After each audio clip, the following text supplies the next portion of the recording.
Chers téléspectateurs, bonjour et bienvenue à cette nouvelle émission Hewar que nous consacrons à la Covid-19, une pandémie qui a bouleversé l'humanité pendant plus d'une année. Le Maroc, à l'instar du reste du monde, a été secoué par ce virus qui a mis à rude épreuve son système de santé, a mis sous pression son économie et a changé et chamboulé le mode de vie des Marocains. Aujourd'hui, la pandémie, on arrive à un stade de vaccination, une phase importante, une phase qui permet de donner une lueur d'espoir après des mois et des mois de flux total, mais aussi il apporte un peu son lot d'inquiétudes et de questionnements. Donc pour répondre un peu et nous éclairer sur cette phase cruciale que le Maroc s'apprête à franchir, nous recevons une personne qui depuis des mois a été sous le feu du projecteur. On parle bien du ministre de la Santé, professeur Khalid Aït Taleb. Professeur, bonjour et merci d'avoir accepté notre invitation. Bonjour Léla, c'est moi qui vous remercie bien sûr d'avoir accepté de faire le déplacement jusqu'ici pour que je puisse quand même apporter un éclairage à l'ensemble des questions qui suscitent beaucoup d'interrogations. Parfait. Donc avant de rentrer dans les détails de cette phase que le Maroc s'apprête à franchir, il y a une question que tout le monde se pose aujourd'hui. Quand est-ce que la campagne de vaccination va-t-elle réellement démarrer ?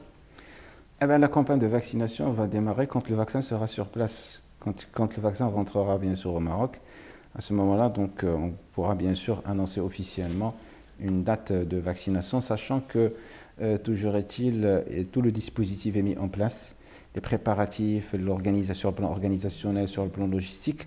Nous avons travaillé ça, nous avons fait même des exercices de simulation pour que l'on soit bien sûr au moment J très près et à même bien sûr de déployer bien sûr le vaccin dans l'ensemble du territoire national pour que l'on puisse bien sûr lancer cette campagne de vaccination dans de meilleures conditions.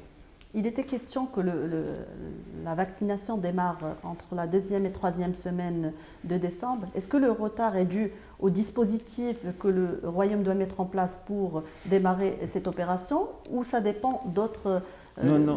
Non, je pense que, pour être clair, je pense que le Maroc toujours a travaillé avec anticipation, une gestion proactive. On était bien sûr à même de commencer bien sûr notre campagne de vaccination au moment opportun, sachant que bien sûr l'approvisionnement aujourd'hui qui connaît quand même un peu de, je ne dirais pas de retard parce qu'il reste tributaire des autorisations internationales et nous attendons ces autorisations pour que l'on puisse être approvisionné dans les délais, sachant que il y a bien sûr il faut qu'il y ait quand même une certaine certitude que le Maroc voudrait réussir cette campagne de vaccination et donner quand même le meilleur produit qui possède les meilleures certifications bien sûr par les autorités internationales. Alors le lancement bien sûr de cette opération nécessite des moyens et une logistique et un dispositif complexe, mais également une coordination avec les différentes parties concernées par l'opération. Quels sont aujourd'hui les moyens techniques, humains et financiers que vous avez déployés pour réussir cette campagne que tout le monde attend, bien entendu? Je voudrais rappeler pour l'occasion que Sa Majesté le Roi, que Dieu le glorifie, bien sûr dans une réunion, il avait annoncé quand même la gratuité du vaccin le 8 décembre, pour qu'il y ait quand même une certaine disponibilité, une accessibilité de l'ensemble des citoyens marocains. Il a même interpellé toutes les parties prenantes pour déployer l'ensemble des moyens pour réussir bien sûr cette campagne avec de la logistique et tout. Donc sachez que c'est une campagne de vaccination qui reste quand même organisée sur un délai très court, parce que le délai très court, c'est 3 mois, c'est important et c'est de grande envergure et c'est nécessaire. C'est nécessaire pour plusieurs raisons. Premièrement, ça va permettre à une population de bénéficier de maximum, un maximum de population de bénéficier quand même de la vaccination en un délai très court. Et maintenant, et également, le Maroc pourra éventuellement sortir de cette pandémie dans les meilleurs délais, sachant que cette pandémie a créé quand même certains impacts négatifs dans plusieurs secteurs. Donc la logistique, elle comporte plusieurs aspects. D'abord, tout ce qui est la chaîne de froid, tout ce qui est transport, tout ce qui est manutention, c'est important. C'est depuis l'arrivée de l'aéroport jusqu'au bien sûr de la chaîne de froid et le stockage, parce qu'il va falloir stocker et puis le déployer au niveau territorial. C'est grandiose comme moyen et qui vont être déployés durant toute la période de la campagne, qui est normalement une période étalée sur 12 semaines.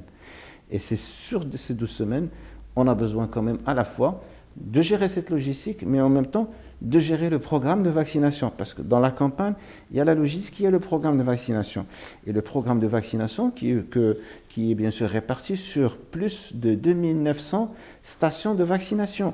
Et chaque station de vaccination comporte des équipes de vaccination qui vont utiliser un système, des outils informatiques, avec un système informatique qui font bien sûr de la remontée de l'information, avec une traçabilité, parce qu'il va falloir, n'oubliez pas, de gérer quand même un vaccin, c'est 2 doses. Donc la première dose et la deuxième dose, ces 2 doses diffèrent bien sûr d'un vaccin à l'autre, puisque nous avons le Maroc attablé sur 2 sortes de vaccins. Il y a bien sûr le vaccin de Sinopharm et il y a le vaccin de AstraZeneca. Pour le vaccin de Sinopharm, c'est J1, J21, et pour le vaccin d'AstraZeneca, c'est J1, J28. Donc vous voyez un peu la multitude, c'est multifactoriel. Et heureusement, alhamdoulilah, nous sommes prêts pour le démarrage de la campagne. Vous avez parlé des moyens techniques.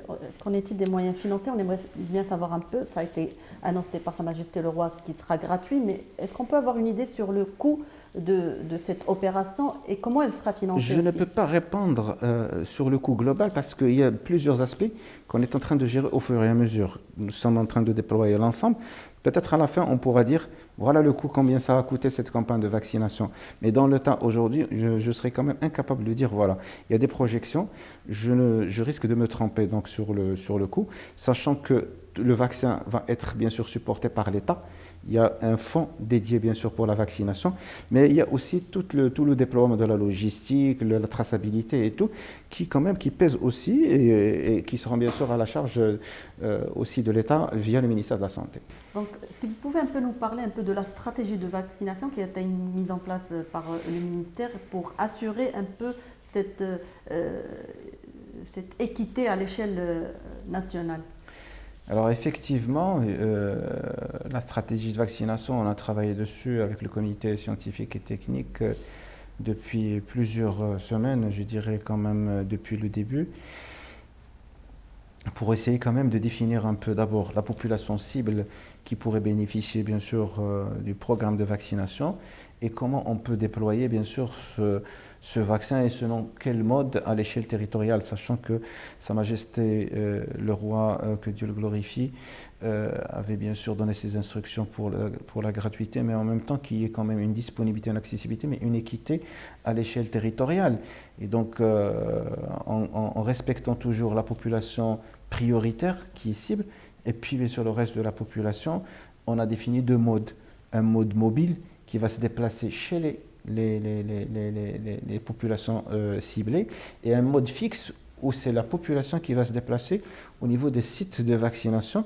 Et comme je l'ai dit, nous avons déployé pratiquement plus de 2930 sites de vaccination avec des équipes sur place qui vont bien sûr venir à tour de rôle. Mais il y a un élément qui est très important dans cette situation, c'est la première fois où on va quand même lancer une campagne de vaccination contre une infection qui fait aujourd'hui objet de pandémie internationale. Et donc, pandémie, les conditions de la pandémie, la mesure de restriction de barrières, à côté de la campagne de vaccination, cette dualité très complexe à gérer par le système de santé. Donc je remercie à travers votre, bien sûr, média, les professionnels de la santé qui ne cessent de déployer des efforts importants, qui ont réussi quand même à faire face, bien sûr, à cette riposte, à cette lutte contre la Covid, mais en même temps, qui sont appelés aujourd'hui à relever le défi pour réussir, bien sûr, cette campagne de vaccination. D'accord. Pour revenir un peu l'avant-vaccination, le Maroc a été parmi les pays précurseurs en s'inscrivant dans le processus d'essai clinique phase 3 du vaccin chinois. La question de savoir, sachant que vous avez annoncé il n'y a pas longtemps que 15 novembre s'achèvera l'essai vaccinal au Maroc. Est-ce qu'aujourd'hui on peut avoir une idée sur les résultats préliminaires? On sait que ce n'est pas définitif, mais au moins avoir une idée sur les résultats préliminaires de ces essais cliniques. Et aussi, est-ce qu'aujourd'hui vous avez plus de visibilité sur l'efficacité du vaccin? Alors, peut-être pour mieux s'expliquer, l'essai vaccinal, c'est un essai multicentrique. Je voudrais bien insister là-dessus. Et nous restons tributaires des autres essais au niveau d'autres pays. Le Maroc a participé, à l'instar de ce qui s'est passé au Pérou, en Argentine, aux Émirats arabes unis, au Bahreïn et dans d'autres pays. Donc les résultats seront les résultats de l'ensemble de ces centres d'essais vaccinaux. Donc je ne peux pas tout de suite dire voilà mes résultats préliminaires parce que je n'en dispose pas. Ils sont bien sûr centralisés dans un data center qui en Chine et qui est le promoteur essentiel bien sûr de l'essai vaccinal et c'est à sa charge de nous délivrer quand même les résultats préliminaires. Nous sommes en attente bien sûr de ces résultats préliminaires qui détermineront exactement voilà, le taux d'efficacité exact et de manière précise, sachant que il y a eu quand même certains résultats préliminaires qui présumaient plus de 86%. Nous avons d'autres résultats qui disaient 97%, mais nous attendons bien sûr que c'est la partie chinoise qui devrait bien sûr éventuellement se prononcer sur cette question. Mais par rapport à cela, il n'y a pas que cet aspect bien sûr de taux d'efficacité, parce que si vous me dites est-ce que le vaccin est efficace, je vous dis tout de suite qu'il est efficace. Il n'y a aucune firme qui s'investit dans la production d'un vaccin si elle n'est pas sûre que son vaccin est efficace, du moment qu'il a déjà passé bien sûr par les étapes 1, la phase 1 et la phase 2, qui déterminent l'innocuité et qui déterminent l'immunogénicité et l'efficacité. Maintenant, ça c'est l'efficacité populationnelle. Donc, on ne discute plus sur l'efficacité du vaccin, il est efficace. Maintenant, sur l'efficacité populationnelle, ces pourcentages-là, ils dépendent bien sûr des résultats populationnels qui ont été bien sûr testés au niveau, bien sûr, de certains centres d'investigation. Mais vous avez accès à ces données ou c'est juste... Non, on ne peut pas avoir des accès, c'est des études randomisées, et quand je dis randomisées, c'est en double aveugle, et donc ça se passe bien sûr au niveau du centre d'investigation initial qui est basé en Chine. Nous n'avons pas le droit d'avoir les résultats, en attendant bien sûr la levée de l'anonymat pour savoir combien de malades ont bénéficié bien sûr du vrai vaccin, combien de placebo, et ces gens-là, qu'est-ce qu'ils ont fait comme effet indésirable. Mais ce que je peux reporter aujourd'hui, c'est que ce que je peux rapporter plutôt, c'est que au jour d'aujourd'hui, il n'y a pas d'effet indésirable majeur au Maroc.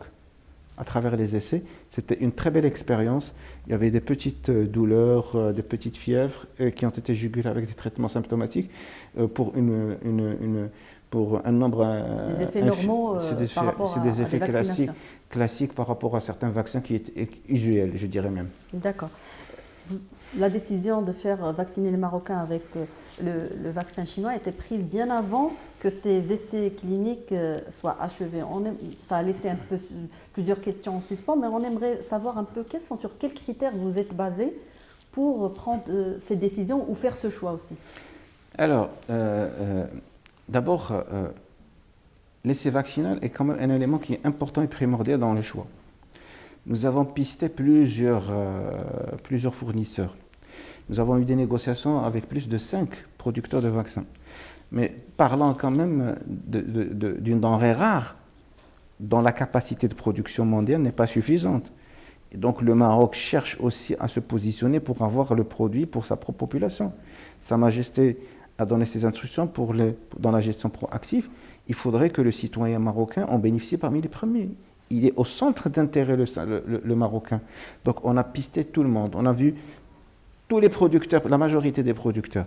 Mais on s'est arrêté sur deux choix. Le premier choix est un choix qui est stratégique. Pourquoi? Parce qu'il comporte 3 axes. Il rentre dans une coopération entre 2 pays amis. Il comporte le transfert technologique, transfert d'expertise et aussi le contrat commercial.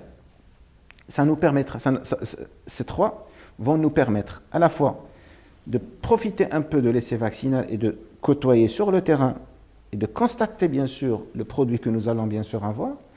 Deuxièmement, cette expertise, parce qu'on n'est pas à l'abri d'autres choses, donc il faudrait que le Maroc ait quand même la capacité de faire ses essais vaccinaux, parce que c'est la première fois dans l'histoire où le Maroc fait l'essai vaccinal. Et la troisième, et qui est la plus importante, qui n'est pas des moindres, c'est que le Maroc va devenir un site de production des vaccins. Pas seulement du vaccin anti-Covid, mais le reste des autres vaccins. Sachant que notre consommation n'est pas très importante par rapport à notre population, et on pourrait être aussi une plateforme de production et de distribution à l'échelle continentale, et qui cuide bien sûr le reste des pays qui sont riverains. D'accord. Il est vrai que le vaccin apporte une lueur d'espoir, mais aujourd'hui, les Marocains, une grande partie, ne sont toujours pas convaincus de se faire vacciner. la question de savoir comment comptez-vous un peu adhérer ou faire adhérer les Marocains à cette campagne importante pour notre pays. Je pose la question parce que je fais référence par exemple à ce qui se fait ailleurs, par exemple aux États-Unis, où les hommes politiques se font vacciner en direct pour un peu rassurer la population. Moi, je pense que, je m'excuse de dire que c'est une question qui peut-être, si on l'avait posée au début, je pourrais dire qu'effectivement, il y avait une peur. Aujourd'hui, je pense qu'il y a eu quand même plus de demandes, plus d'adhésion. Il y a une remontée de l'information que les Marocains, quand même, appellent bien sûr à la vaccination parce que tout le monde est fatigué aujourd'hui avec les mesures de restriction et tout. Maintenant, effectivement, il y a des enquêtes de satisfaction qui ont montré que certains pays sont pros, d'autres qui sont contre. Et le Maroc, je pense qu'il est pour parce qu'il y a des remontées qui ont montré que... Maintenant, comment faire adhérer davantage... Des analyses terrain que vous faites Il y a des enquêtes qui ont été faites de manière anonyme et qui ont montré quand même qu'il y a une bonne partie des Marocains qui acceptent la vaccination et qui l'appellent urgemment même. Donc maintenant, les faire adhérer, je pense, il y a beaucoup de moyens de communication, de sensibilisation qui sont faits. Et éventuellement, il y aura l'adhésion même des gens qui sont porteurs, qui sont des influenceurs aussi. Le ministre de la Santé, avec aussi le gouvernement, tout le monde va participer.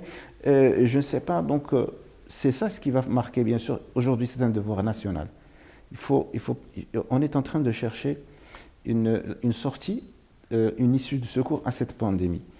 La meilleure, c'est d'avoir quand même que l'on puisse atteindre quand même une immunité collective. Et cette immunité collective ne peut être atteinte que si on arrive quand même à vacciner plus de 60% de la population. Dans notre programme, nous visons 80% de la population. Pour arriver à cette immunité collective, il ne suffit pas de se faire vacciner de manière individuelle. Moi, j'ai besoin d'être vacciné, mais j'ai besoin que vous soyez aussi vaccinés. C'est comme ça que l'on puisse atteindre cette immunité collective. Et deuxièmement, on a besoin d'avoir plus d'un vaccin, de diversifier les vaccins, parce qu'en diversifiant les vaccins, on diversifie l'immunité, on crée quand même un climat favorable à cette immunité collective. Avec ça, à partir des 3 mois, je pense que l'on puisse bien sûr sortir, et on dira peut-être, ça peut être seulement un souvenir, bien sûr, qui est passé de manière éphémère, on ne s'en souviendra même pas. Donc je pense. Maintenant, on interpelle bien sûr les bonnes consciences et le devoir national pour que tout le monde adhère. Certes, le vaccin n'est pas obligatoire, il y a un volontariat, mais sachez que demain, le monde va fonctionner avec quand même peut-être un passeport immunologique qui nécessitera quand même, qui interpellera bien sûr et qui incitera les gens à se faire vacciner pour qu'ils puissent avoir une libre circulation. Aujourd'hui, le virus il circule toujours. Vous êtes fixé comme objectif de vacciner 80% de la population en 12 semaines.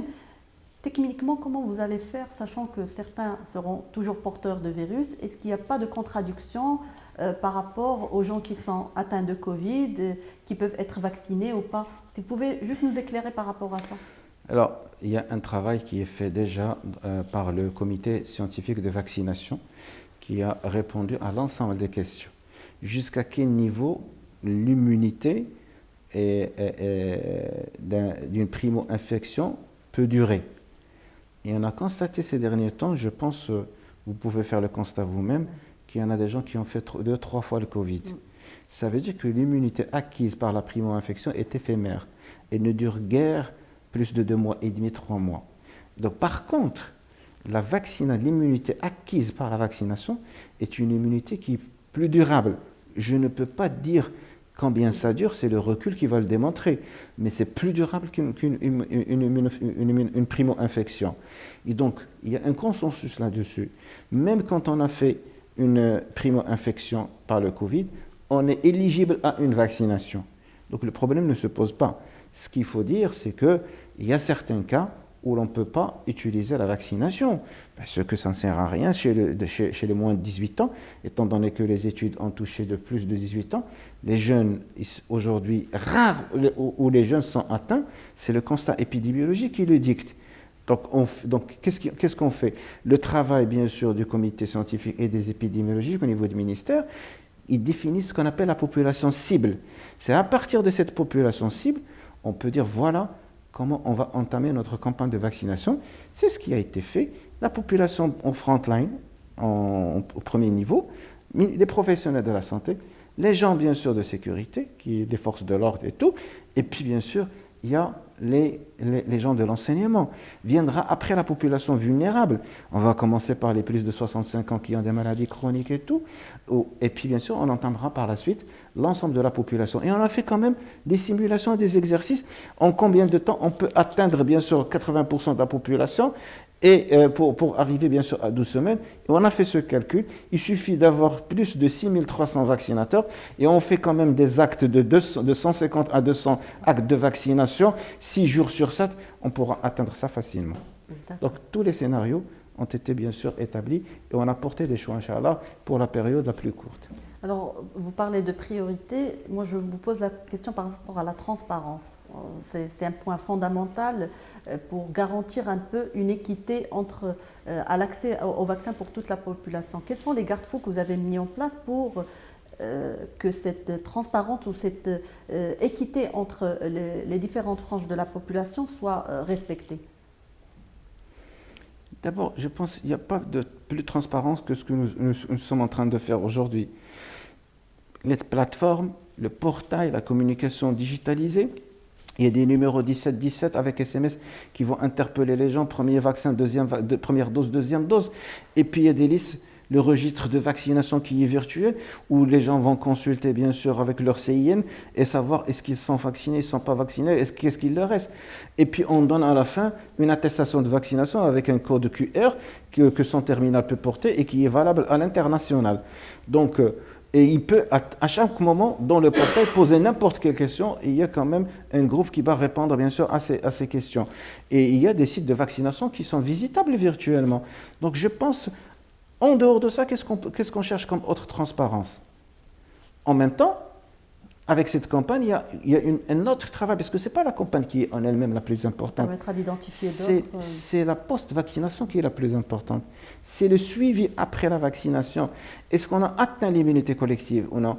Est-ce qu'on a développé des problèmes ou non? S'il y a des problèmes, est-ce qu'ils sont rattachés effectivement à la vaccination ou c'est des maladies qui sont ordinaires comme ça, qui ont été déjà programmées avant bien même la vaccination? C'est ça où le travail le plus important. Et puis bien sûr, les enquêtes de séroprévalence pour dire qu'il y a une immunité. Il faut faire des tests sérologiques, le dosage avec un échantillonnage sur le terrain pour qu'au-delà des 6 mois, on peut se dire, écoutez, nous sommes toujours protégés et que la population marocaine a bien bénéficié d'un programme qui réussit. Parce qu'il y a une autre question. On ne sait pas si le virus connaît une certaine saisonnalité. Est-ce que c'est un virus qui va venir chaque année? Est-ce qu'il faudrait prévoir une vaccination annuelle? Des tas de questions qui restent quand même incertaines aujourd'hui, sans réponse, et c'est le temps qui va répondre à ça.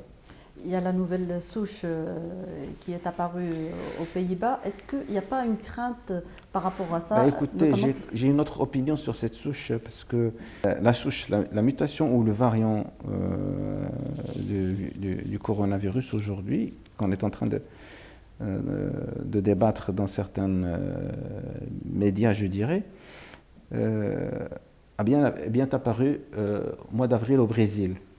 Et connu quand même d'autres modifications qui ont apparu en septembre au Royaume-Uni, mais ça a démarré à partir du Danemark, de la Hollande, et puis il a bien séjourné au Royaume-Uni. C'est-à-dire qu'on la connaît très très bien, cette souche. Et aujourd'hui, on dit qu'effectivement, il y a un problème de cette souche. Pourquoi?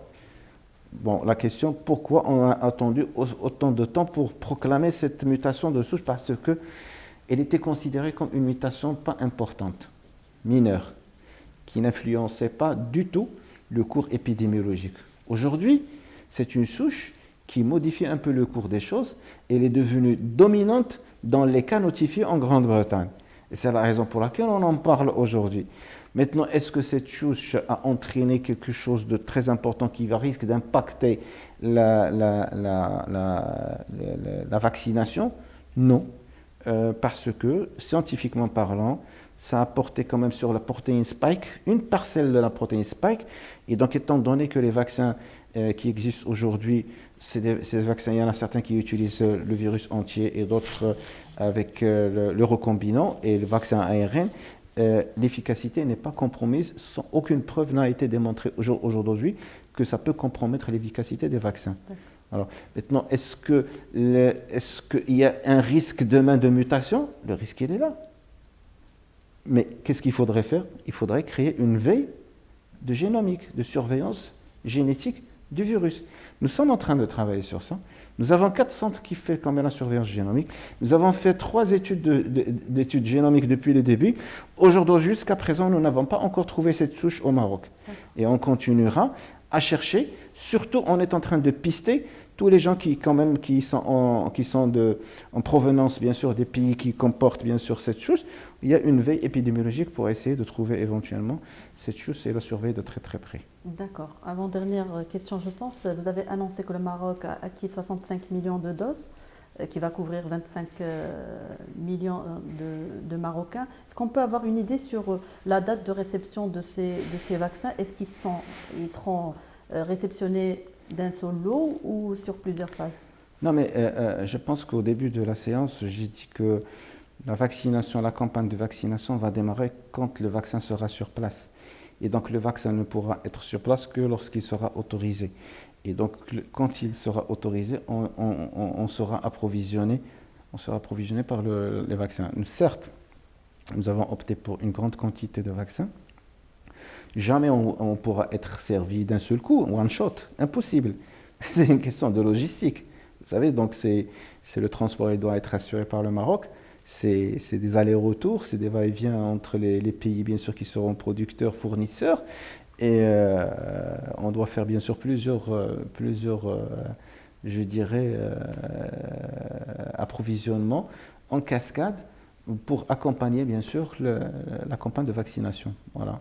Mais tout est planifié pour que l'on puisse éventuellement mobiliser toute la flotte aérienne marocaine pour chercher la vaccination et servir le citoyen marocain dans les délais opportuns. Le délai opportun, c'est quand le vaccin sera ici. Quand il rentre au sol marocain, à ce moment-là, il y aura quand même une proclamation officielle de la date du lancement de la campagne et on démarrera, Inch'Allah, bi'idhnillah. Un dernier mot pour les Marocains, pour un peu les sensibiliser sur l'importance de se faire vacciner, pour conclure cet entretien. Je pense que le Marocain aujourd'hui, c'est lui qui demande, hein, c'est lui qui nous sensibilise sur la date d'arrivage. Je pense d'après votre question, je pense qu'il y a quand même une forte insistance et une demande quand est-ce que le vaccin arrive. Et c'est pas moi qui le dis, c'est la science qui le dit aujourd'hui. Le brin d'espoir qui reste aujourd'hui, c'est le vaccin, pour que l'on puisse éventuellement riposter contre cette pandémie. Je ne dirais pas que c'est la panacée, mais c'est le seul moyen qui reste aujourd'hui, qu'il faudrait bien sûr tenter pour arriver à une certaine immunité collective. Et donc je demande à tous les Marocains, bien sûr, d'adhérer à cette campagne de vaccination, parce qu'on sait très bien que ça impacte négativement plusieurs secteurs, notamment le secteur social et économique. Et on a besoin, bien sûr, de sortir, bien sûr, de cette crise le plus tôt possible. Professeur Khalid Ait Taleb, merci encore une fois d'avoir accepté notre invitation. Je vous rappelle, vous êtes ministre de la Santé. Merci encore une fois. C'est moi qui vous remercie. Pour suivre toute l'actualité d'EcoActu.ma, inscrivez-vous sur notre chaîne YouTube et rejoignez notre communauté sur Facebook et sur les autres réseaux sociaux.